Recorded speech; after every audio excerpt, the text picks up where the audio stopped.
Today, I was just using a little of the Dr. Bronner's Lavender Organic Hand Sanitizer. And today, we are welcoming Maria Kachadoorian. And she's the new city manager here in Chula Vista. Welcome, Maria. Thank you. You're welcome. So, tell me in the beginning where you were born and where you grew up, where you were educated, and how you came to the South Bay community here. So I was actually born in Tijuana, Mexico. So my parents immigrated to first Tijuana. They were from Sinaloa originally, both my parents, and they were married in Tijuana. And my dad was working at the Hotel Del in the kitchen for about 35 years, and then he retired from there. But the first few years when they were married, they were living in Tijuana, and he would commute back and forth across the border to go to work every day. So my parents had a total of 5 kids. I was the middle child, so that's a whole other session in terms of being a middle child. But when I was born, and this is in 1964, my mom really felt that it was time for us to make the move as a family into the United States because my dad was already working here and really wanted a better life for us as a family, wanted us to have opportunities for an education. So she felt that making the move permanent was the right thing to do. So they kept their house in Tijuana and actually rented it out for several years, but moved to the United States. I actually grew up in Imperial Beach, so I've been in the United States since I was 6 months old. And I think my only really baby picture that I have is my passport picture with my mom and my brothers and sisters. So I really did grow up in the United States, even though I was born in Mexico, but I am considered an immigrant, which in these days is funny because it's taken on a whole new term these days, but I consider myself an American at the end of the day, and raised in Imperial Beach, went to high school at Mar Vista High School, and took some accounting classes at Mar Vista High School because they offered them at the time, and that's really where I really started getting involved and interested in going on to college because I found something that I really wanted to do, and I knew that I wanted to go to college because I knew that I wanted to help my parents, and that was my motivation, was really going on to school, getting a job and a career to really be able to help my parents because my mom, she was a house mom, but she, worked on the weekends helping clean rental properties, and my dad worked at the Hotel Del. And so I helped my mom on the weekends to help her clean apartments, we got into some really good skills on how to clean, something I didn't transfer to my daughters enough. So, I really just wanted to help my family, and that was my greatest motivation. So when I was in high school, I took the accounting class, really enjoyed it, and I said, okay, that's what I want to study in college. So I actually attended San Diego State and earned my degree in accounting there. Was hired with the County of San Diego in the accounting department, and went on to earn my CPA license with the state of California, and also went back and got my master's in public administration because at that point I knew that I wanted to stay in government, and having a master's in public administration would help me promote up within my career here at the city, or the county at the time, actually. So that's kind of the path that I took. It was really a motivation to help my family. So along the way, was there somebody who inspired you and kept you motivated and always made sure that you were keeping your goal in sight for yourself? Yeah, I think the greatest motivation for me was seeing my parents struggle. Raising 5 kids, and this was back in the 70s and 80s, and I can't even imagine how you would do it today. But seeing my parents work really hard, I thought, actually my mom for a short time worked in the fields picking tomatoes and strawberries. And so I wanted to go to work with her one day, and she didn't do this for very long, but I went with her, and I'm helping her pick strawberries and tomatoes. Child labor laws, I guess back then, no one really paid attention. But I do recall her saying, don't follow me into this next patch of fields because there might be snakes. And she was horrified and scared of snakes. So to me, it was like, wow, my mom's having to do this, and she's terrified of snakes. And it was a hard job. I mean, I just did it for the one day just to kind of go with her. But it was manual labor, and those are the kind of experiences I said, there's got to be a better way. My parents made a lot of sacrifices to moved to the United States to try to get a better life for us, so I need to do better for them. So that was really my primary motivation, is to help my family, my parents, and really make them proud and make this all worthwhile for them as well as parents. But I also had encouragement along the way. We had instructors that challenged me, and saw that I had potential. One of the things that also I experienced early on is, I was born with a cleft palate, so having, giving public presentations was never my strong suit, so I never saw myself in anything like where I'm at today.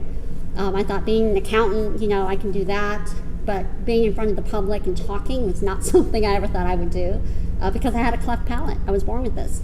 So I was one of those kids that they had to pull out of class to, help with pronunciation and all that. So it's always kind of in the back of my mind that, I belong in the back room. I don't belong in the front. But I remember one day I was in my speech therapist, and she was just asking me, we were just having a conversation. And she says, well, what do you want to do in life? And this was in middle school. And I said, well, I knew that I wanted to be in business. I liked the business environment. And I said, maybe I could be a secretary, right? I could be in the office, I could do secretarial work. And she looked at me and then she said, well, wouldn't you rather be the boss? So when she said that, being the middle child, I'm like, wow, you mean I could be the boss? I thought, I like that. I like the ring to that. So I was just telling my daughter the story not too long ago, and she thought that was a great story, so I just thought I'd share that. But, along the way, my parents, my brothers and sisters, teachers had a huge role in this, and then I went to work at the County of San Diego. I was doing well, because my focus has always been perform, do your job well, and, really focused on that. And I got a lot of encouragement and support from my bosses that I've had over time, because I performed for them as well, right? I did my job well, I helped them in their profession, and in return they gave me some mentoring and opportunities, and it's worked out really well for me. Mm-hmm. Are your parents still with us today? No, they're not. My dad actually passed away when I was, shortly after I got married. Yeah. But he did live to see me graduate from college and get me. He walked me down the aisle, and a month later he passed away. It was undetected cancer. But I have it on video how proud he was of me, so I have that. And my mom passed away about 10 years ago, and she actually got to see our daughters born and raised, and so my girls knew their grandmother. So, but they're not here today, and that is a little bittersweet, because I think I know they would have been proud, and I know they were proud. Of course, they would have, yes. Yeah, so. Yeah. So when did you start with the city of Chula Vista? So I started with the city of Chula Vista in 1998, in January of 98. I had actually just earned my master's degree in public administration, and I actually was about 3 months pregnant. And so I thought, I started to feel like I wasn't being challenged enough, right?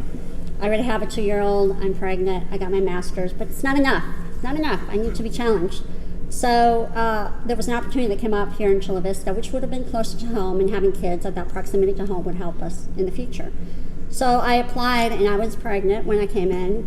People were saying, they're not going to hire you because you're pregnant, don't even bother. I'm like, well, people have kids.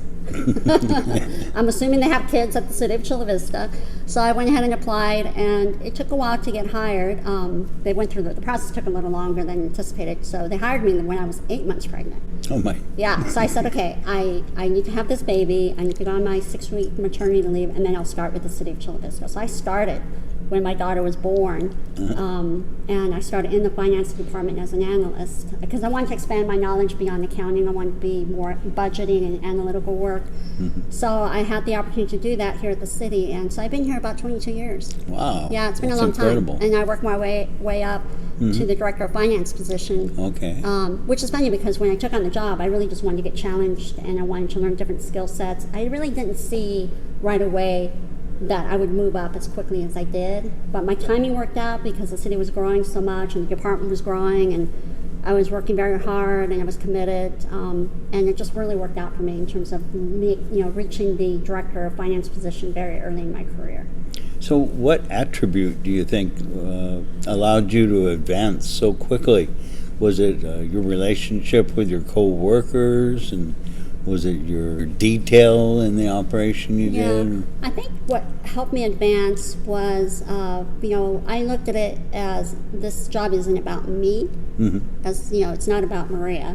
It was about what can I do to help the city during a fiscally challenging time? What is it that I can do to the community that relies so heavily on the services? I mean, I spent time in this library when I was in high school studying. So I understand that, when you live in a very small house with 5 brothers and sisters and dogs and cats and everything, it's very hard to focus and study in that environment. So having resources for the community are important. People rely on services in this community. So I understood that the job was not just about me, but it was about the public. And so I very much focused on making sure that we were doing things right and that we did everything we could to be able to maintain the services that we have maintained. And so I think what stood out for the people that I worked for was that I was dedicated to getting the work done. I was going to meet the deadlines, and I was here to help them in their positions. Because as you move up, things get a little bit crazy sometimes. You deal more with politics or more direct with the public. So anything I could do to help the city was really my focus, and I think people saw that. Yeah. So you were the finance director. What position did you go to after that? So I really didn't think beyond finance director. I was really happy with being in the finance director, but I started recognizing how I was growing beyond that, just personally and professionally. So Gary Halbert, the former city manager, offered me the position when he got promoted. He offered me the opportunity to be a deputy city manager, and then I would be overseeing other departments and assisting them, which actually worked out really well because I had been in charge of budget for so long. I knew the city very well. So I was able to take my financial skills and really help the departments with the goals that they needed to achieve in meeting their objectives. So I became the deputy city manager, and then a few years after that, he promoted me up to the assistant city manager. Okay. Yeah.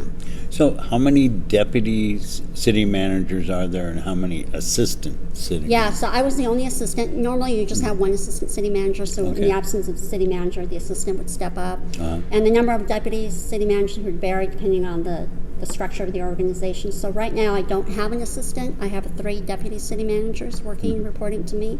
But at some point I will probably appoint someone to that position. So there's a lot going on in the city of Chula Vista in the South Bay region. Numerous things all the way from our eastern section of the city all the way to the Bay and development down there. So can you talk to me during your time of service how you've been in on the planning and development of these different areas?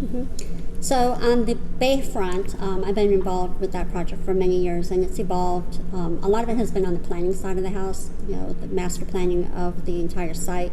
But I've been involved in analyzing the financial status of the project and the funding sources that would be committed to moving that project forward.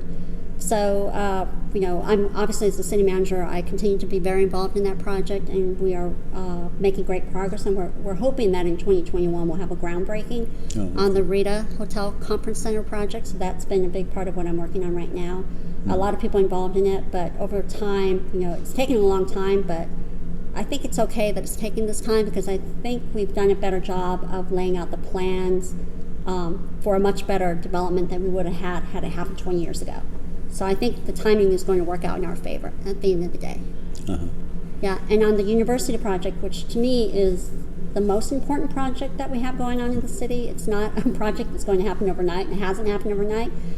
But that could be the most transformational project that we have in the South Bay. And I'm talking way beyond Chula Vista. I'm talking about, all of the entire South Bay region and actually into Mexico, because we have a lot of people who live in Mexico that cross the border every day to come and work, go to school, and so forth. So it's a transformational project that I do see happening. We are working with the master developer that owns some of the land around it. So I do see that that's going to move forward at some point. But it's a pretty major transformation project. That's one of the top things I want to work on. Describe to me a little bit your vision of what takes place when you bring in that 4-year university. How it affects the community. Well, it would be huge. I mean, when you think about what that could do to the entire region is, beyond allowing kids who are place bound, meaning, and I can explain what that means because I was one of those kids. You're either going to go to Southwestern College or you're going to go to San Diego State. But there really weren't any other options at that time because my parents didn't have any money to support me to go on to school anywhere else, and I really didn't understand scholarships or the opportunities that existed. But I also needed to work to help my family in terms of supporting them. So you have a lot of kids in the South Bay who are working because they have to. They have to help support their families. So they really don't have the same kind of options that even my kids had. Because both my daughters graduated from college, and I actually kept encouraging them to go outside of San Diego. I wanted to explore. I wanted to give them the opportunities that I didn't have.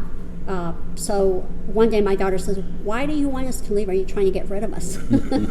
I said, No, I just don't want you to feel like you have to be here because we're not in the same situation that we were in when I was your age. I want you to be able to explore the world." So one ended up going to Boston University and the other one graduated from Berkeley. So they both did really well. And I think that's one of the things I'm most proud of is that both my daughters have done better in terms of their educational opportunities. And one's studying to be a doctor and the other one's an artist. So they're very different.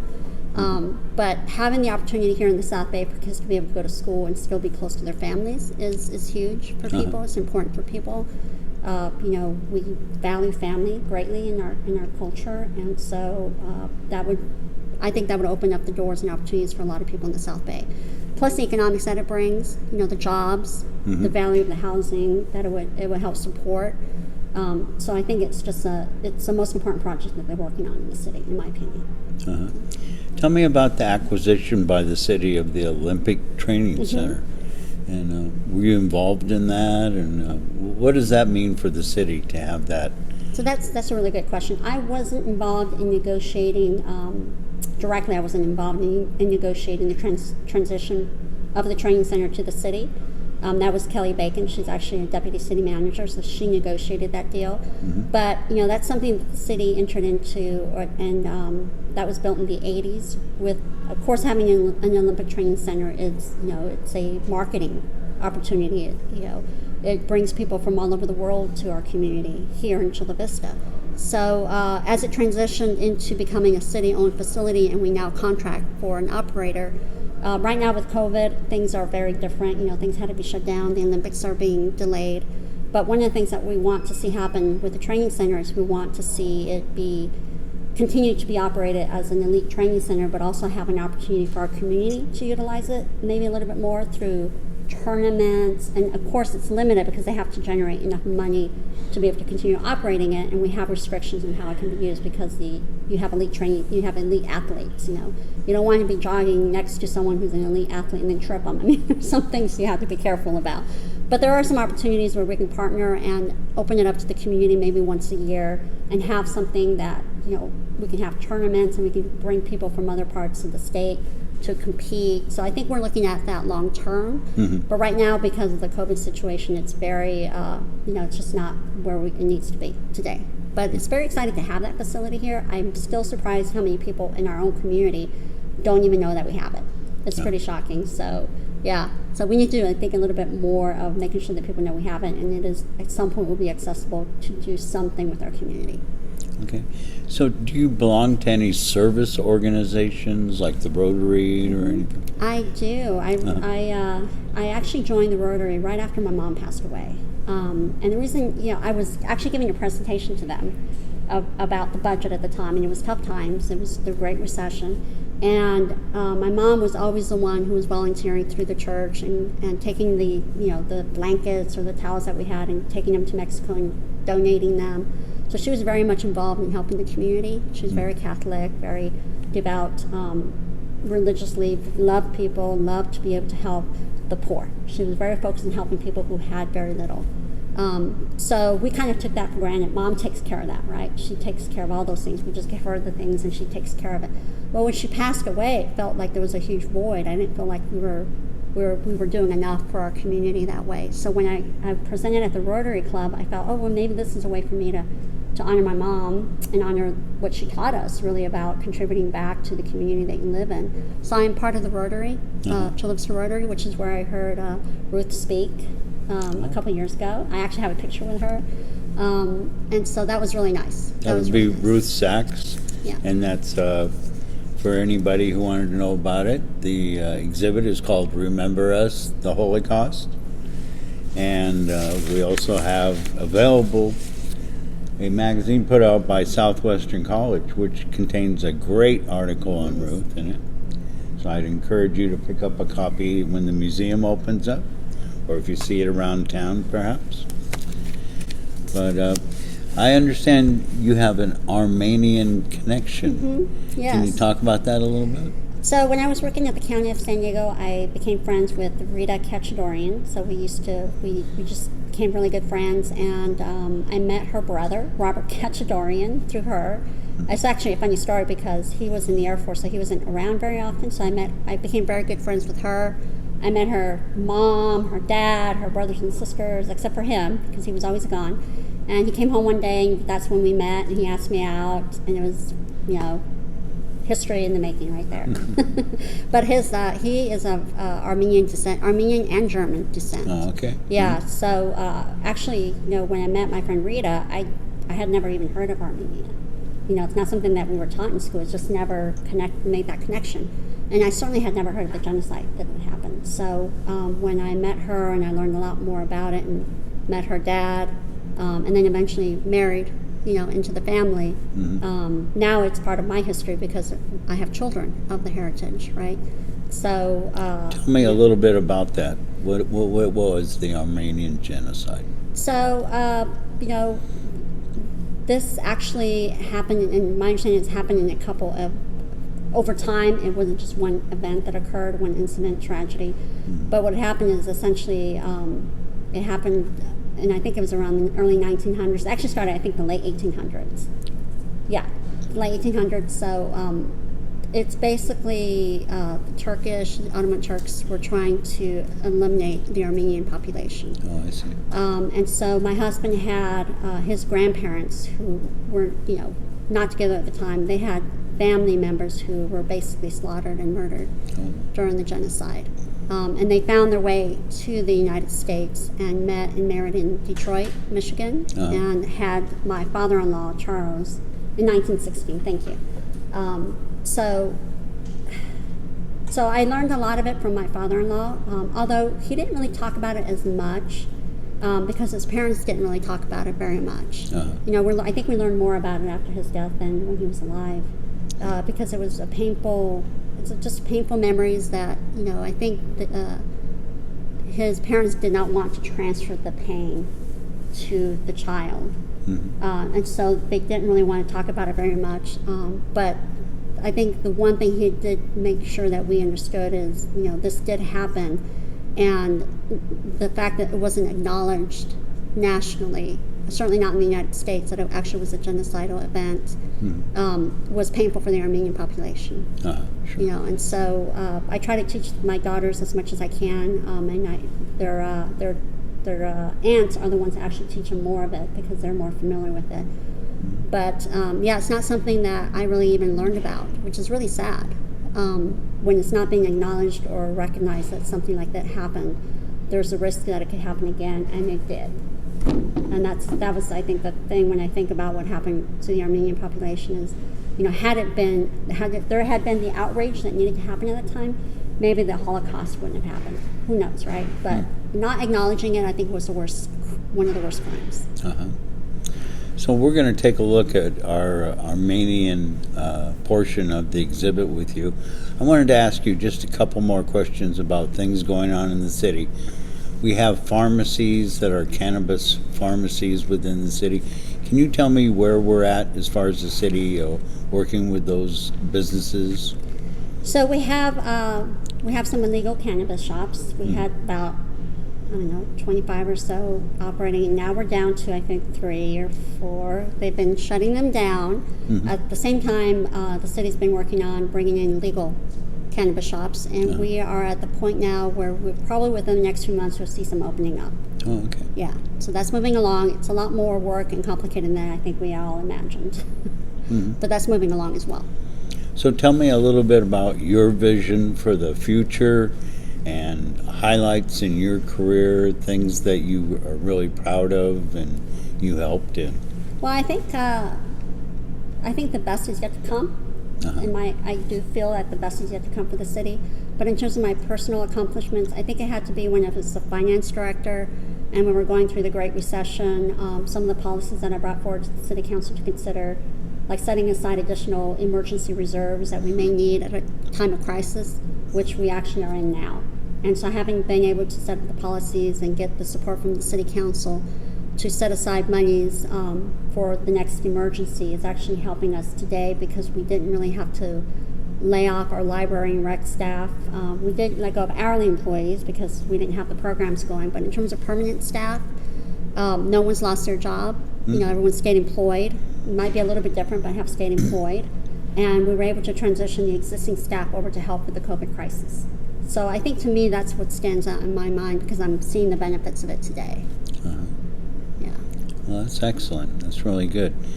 Well, I wish you success in your future, but now I'd like to take a little walk over to the exhibit, and I'm going to invite Sandy Scheller to join us. Okay. And we're all going to take a look at the Armenian portion. Thank you.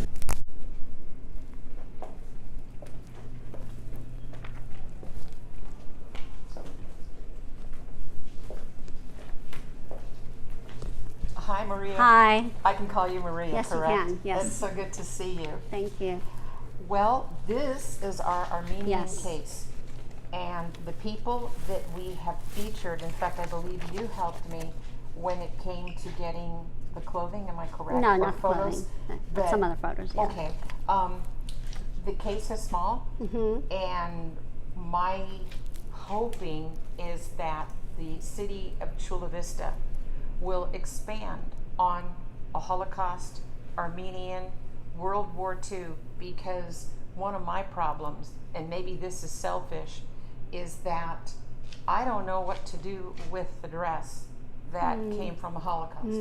People don't know what to do with their items. So if we knew that we had a memorial of some sort that was permanent, it would be supported by the city, because it's not just the Holocaust, but the fact that we are a military town. Yes. And that is my goal. Okay. With the Armenian genocide, I'm so blown away by how many people have told me that they have the Armenian roots. Yeah. And what happened, and especially how people came to Detroit, of all places, that all the men were killed. And when we were talking about Summer Stefan, her story was really amazing. And unfortunately, they gave me such a small case. Yeah. But I'm hoping that when we open, people see what has happened and we can expand on that. So, without further ado, we're going to talk about you before we get into the Armenian genocide. Who have we here? So this is my parents, my mom Dolores and my dad Antonio. So those were my parents. They both passed away, but I wanted to bring their picture as well, because for me this is about family. And my children are of Mexican American descent and of course Armenian and German descent. So we pretty much celebrate everything, as you can imagine. But these are my parents who immigrated from Mexico. And then over here are my mother and father-in-law. Wow. So you have... you know, I love when I have the real thing, you know what I'm saying? Like when it's in a case and it's one thing, but to be able to be with the family is so important. So this is my mother-in-law, Rosemary, and my father-in-law, Charles. They both passed away recently, but my father-in-law was Armenian. So like you said, born and raised in Detroit. So you can see the connections. Yes. You know, his dad came from Armenia. What had happened was that it was a place that apparently somebody had established, and what I learned even when the huge photograph was taken was that the family would have somebody, let's say, going to medical school or doing something beyond what they did. Although I believe that in Summer's family, and she allowed me to call her Summer, that he was a jeweler of all things. And so the family always had lots of jewelry. And what eventually happened was, because that one relative was there who was Armenian in Detroit, they made it a point to always connect with people in Detroit. And for all you know, you could be related to Summer. You don't know. Your husband could That's be. true. So Detroit was a huge Armenian community. What I also learned is in Glendale, in Los Angeles. My gosh, what they've done. If you have a chance, Harry, you want to look on YouTube or on Google, you need to look and see the Armenian Genocide Memorial, because it is quite outstanding. I'm one of these people, Maria, that I look at something and I say we can do better. So I'm hoping that if we happen to have something that is a Holocaust Armenian genocide with World War II or any of those three things, I think we can do it bigger, better, with more meaning. As we pass, we go in the ground and we have these stones, but when it comes to people's items, they're so treasured. Right. And especially Very as personal. you can see in the case what we've done. You have something else for me? Yes? Well, I just want to share, this is my father-in-law, Charles Kachadoorian. So he served in the military, and again, he was born in Detroit, like you were saying. There was connections being made. But his father actually worked in Fresno as well. So he moved around to wherever the jobs were, until they settled in. His mom actually had a family prior to marrying his dad, but the family was killed during the genocide, and so she found her way to the United States, and they basically started a whole new family, and that's where my father-in-law was born. But he passed away, but here he is. This was the most recent picture. Wow. He was the kindest man, and just full of energy. And one of the things that I always really appreciated about him, as we talk about genocide and the horrible things that people can do, one of the things he always would say is, there are good people and there are bad people. And it was actually a Turkish woman who saved his mom from, because she was on the march to Aleppo, and she was actually saved by a Turkish person. So he always mentioned that to us because he didn't want us to think that everyone of a certain race was bad. Right. There are good people within every group, but sometimes as human beings we lose our mind and do some horrible things, as we've seen. But he wants to make sure that, even our kids understood, you don't hate people because of, where they came from, because there are good people in every race. And so, yeah, absolutely. We're hoping we can open. We decided to do the virtual tours as part of South Bay Historical Society and Chula Vista Heritage Museum. And it's interesting because with the show, we noticed how it is expanding in so many places, and that they can see it at their leisure. Yes. And the fact that you've taken time from the city to come here, Maria, we really, truly appreciate you being here. Thank you. This is wonderful. Thank you. I'm going to let Harry seal the deal. What show are we on? We're welcome to Our Lives, Our Future. And we really appreciate Maria being with us today. Thank you very much. Thank you. We're looking forward to you being the city manager over the next years and what you'll be doing for our community. Thank you very much. No, thank you for everything you're doing here. This is very important for children to be able to see. And I think seeing the artifacts and the objects that people actually owned is important. I remember the dress. Your mom brought it to the Rotary meeting, and that is impactful. Yes. It is impactful. Yes. So I think something like this is very important for the future of our city. It's different than having the cutout, as everybody has seen the cutout. No, I actually, when I saw the dress, it just makes it that much more real. And when you see and hold people's photos. Yeah, absolutely. Absolutely. So, no, thank you for everything you're doing. I wish we had more of this when I was growing up. Well, this is why we have it now. Yeah. Right? Yeah. Thanks for watching. Thank you. Bye. You're simply the best.